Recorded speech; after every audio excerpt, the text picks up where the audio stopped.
Shalom, shalom, bien-aimés dans le Seigneur, shalom. Une fois de plus, nous sommes dans la joie de vous retrouver autour de la parole de Dieu et nous voulons partager ces beaux moments dans l'exhortation, dans le partage de la parole de Dieu avec vous parce que vous êtes si fantastiques aux yeux de l'Éternel, malgré les circonstances difficiles que vous pouvez traverser, malgré des circonstances qui ne sont pas peut-être très bonne, vous pouvez vous poser beaucoup de questions, mais laissez-moi vous dire que vous avez du prix aux yeux de l'Éternel. Aujourd'hui, je vais partager avec vous sur un petit thème qui est tout simplement le message de l'homme riche. Le message de l'homme riche. Écoutez, bien-aimés dans le Seigneur, il y a un homme riche qui vous a envoyé un message et j'aimerais partager ce message avec vous. L'histoire que nous allons lire avec vous, c'est quelque chose qui est connu de tout le monde. C'est dans Luc au chapitre 16, Luc au chapitre 16 à partir du verset 19. Nous lirons jusqu'au verset 31. Je vous en prie de lire à la maison. Moi, je vais juste lire en kangourou des versets clés.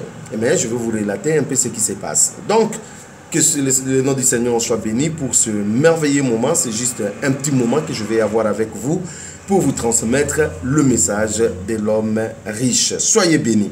Eh bien, dans Luc au chapitre 16 à partir du verset 19, on nous relate l'histoire de deux personnes. Il s'agit de l'homme riche et du pauvre. L'homme riche avait tout.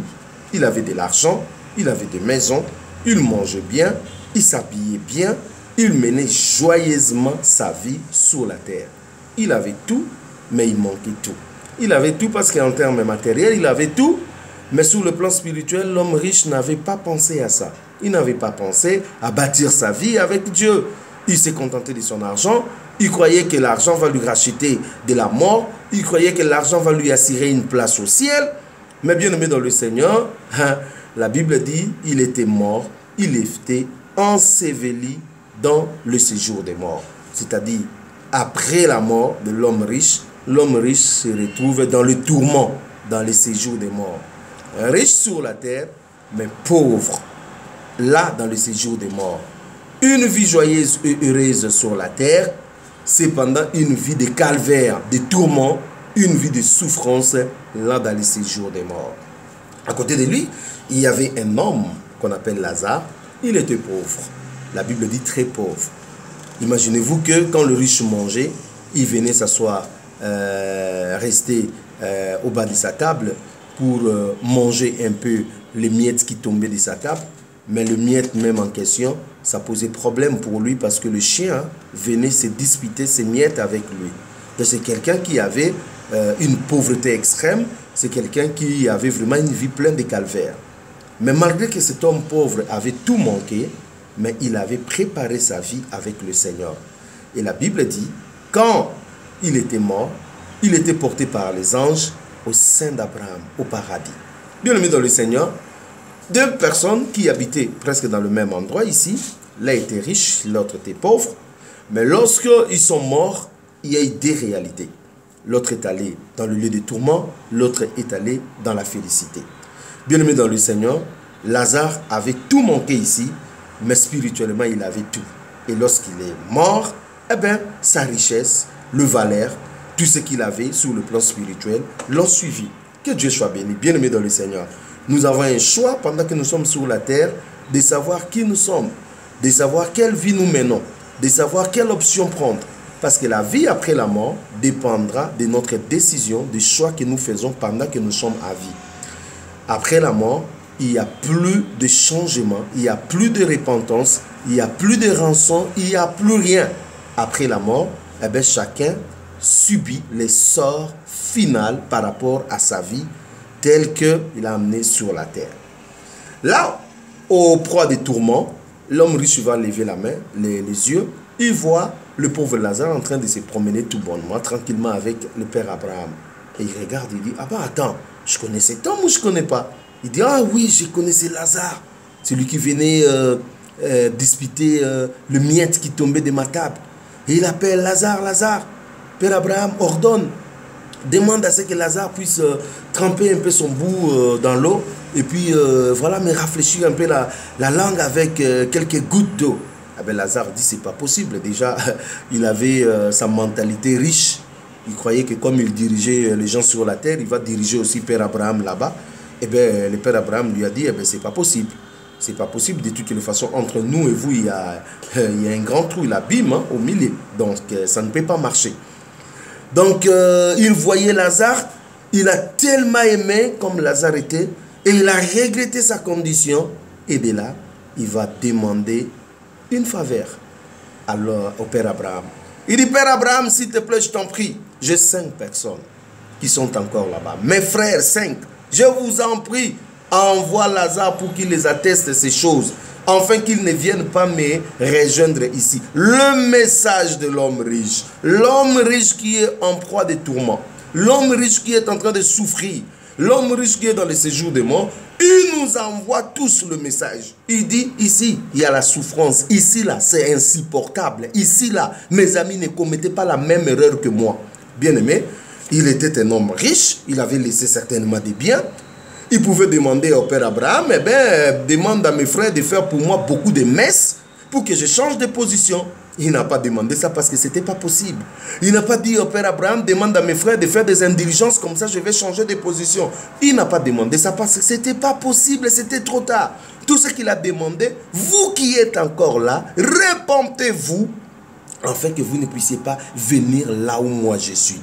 C'est ça le message de l'homme riche. L'homme riche en proie de tourments demande la repentance de ses frères. Demande à ce que ses frères soient évangélisés pour qu'ils ne rejoignent pas là où il était dans le lieu de tourments. Mais malheureusement, le Père Abraham a dit non, non, non, non, non, non. Ils ont des gens là-bas, ils n'ont qu'à écouter. Et l'homme riche insiste, il dit non, si quelqu'un de mort va vers eux, ils vont certainement se repentir. Le Père Abraham dit non, même si un mort allait vers eux, ils ne vont pas se repentir. Le problème, ce n'est pas qu'un mort puisse venir là où vous êtes. Le problème est que vous devez vous repentir par rapport à la parole que vous écoutez aujourd'hui. Parce que maintenant, il y a Blaise, il y a autant de prophètes, autant de pasteurs, autant de frères, autant de personnes qui prêchent l'évangile. Si vous n'écoutez pas, si vous ne vous repentez pas, si vous n'acceptez pas Jésus-Christ dans votre vie comme votre Seigneur et Sauveur personnel, si vous ne prenez pas la bonne décision aujourd'hui, eh bien vous allez rejoindre l'homme riche en proie des tourments. Vous allez rejoindre l'homme riche dans le séjour des morts. Vous allez rejoindre l'homme riche dans les lieux des tourments, dans les lieux où même une goutte peut faire une belle affaire pour rafraîchir la langue. Bien-aimé dans le Seigneur, l'homme riche, malgré sa circonstance, malgré sa condition difficile, il a envoyé au moins un message. Dites à mes frères de ne pas commettre la même erreur que moi. Dites à mes frères de ne pas commettre la même bêtise que moi. Dites à mes frères de se repentir. Dites à mes frères de mettre leur vie en ordre. Dites à mes frères de prier, de se sanctifier.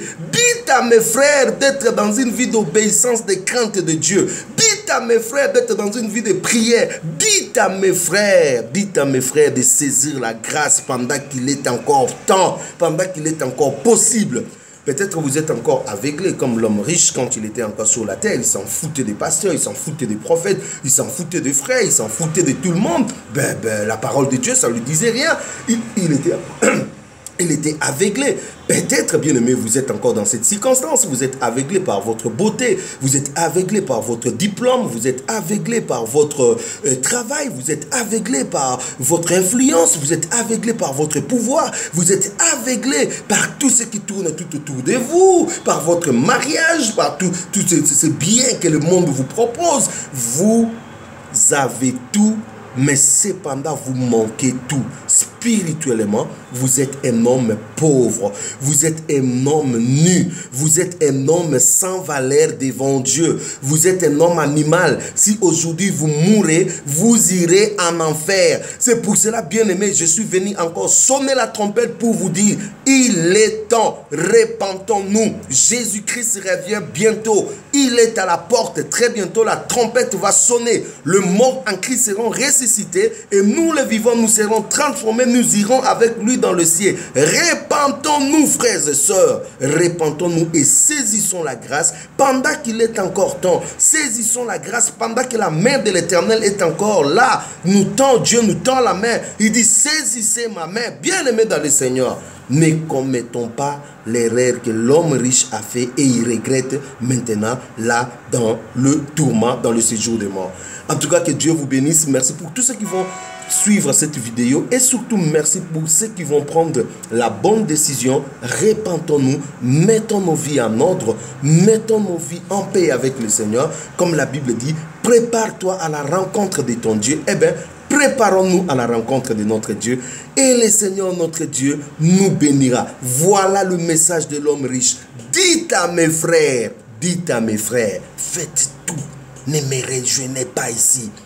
Dites à mes frères, bien-aimés dans le Seigneur, dites à mes frères, peut-être toi aussi tu es le frère de l'homme riche, peut-être toi aussi tu es la sœur de cet homme riche, peut-être toi tu es aussi membre de famille de cet homme riche. Eh bien, bien-aimé, cet homme riche voulait seulement dire, dites à ceux qui sont encore là, les vivants, de ne pas commettre l'erreur que moi j'ai commis. Eh bien, bien-aimé, ne commettez pas cette erreur. Si vous êtes dans un mariage qui n'est pas le vôtre, quittez ce mariage.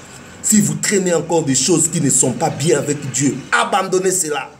Si vous vivez dans une vie de drogue, dans une vie d'escroquerie, de débauche, dans une vie qui n'est pas bonne, repentons-nous, bien-aimés dans le Seigneur. Si vous vivez encore dans une vie avec des documents qui n'est pas les vôtres, débarrassez-vous de ça, bien-aimés.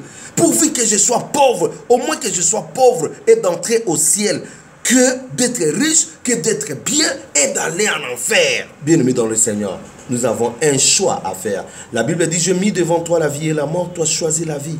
Toi, choisis la vie. Ah oui, la responsabilité de choisir, ce n'est pas Dieu qui viendra choisir pour toi. C'est toi qui choisis. Choisis la vie. Enfin que tu sois erré. Enfin que tu vives longtemps. Enfin que tu hérites le salut. Enfin que ta vie soit sauvée. Jésus nous aime. Et il nous dit, mes enfants, je suis à la porte, je viens bientôt. Repentons-nous. Repentons-nous, bien-aimés dans le Seigneur. Soyons des modèles. Soyons des gens qui aiment Jésus. Soyons des gens qui prient de tout leur cœur. Soyons des gens qui gardent Jésus dans leur cœur et qui se préparent aujourd'hui pour l'enlèvement. Voilà le message de l'homme riche. Dites à mes frères de ne pas me rejoindre ici, parce qu'ici ça souffre. Et le père Abraham lui répond aussi, ils sont des gens qui crient chaque jour là-bas. Ils n'ont qu'à les écouter. Peut-être cet homme-là, c'est moi. Frère, vous êtes là. Ma soeur, vous êtes là. Toujours dans des avortements. Vous êtes là dans des dégâts. Vous êtes là toujours dans des boîtes de nuit. Vous êtes là toujours dans des choses bizarres. Vous allez à la prière, mais vous ne voulez pas vous repentir.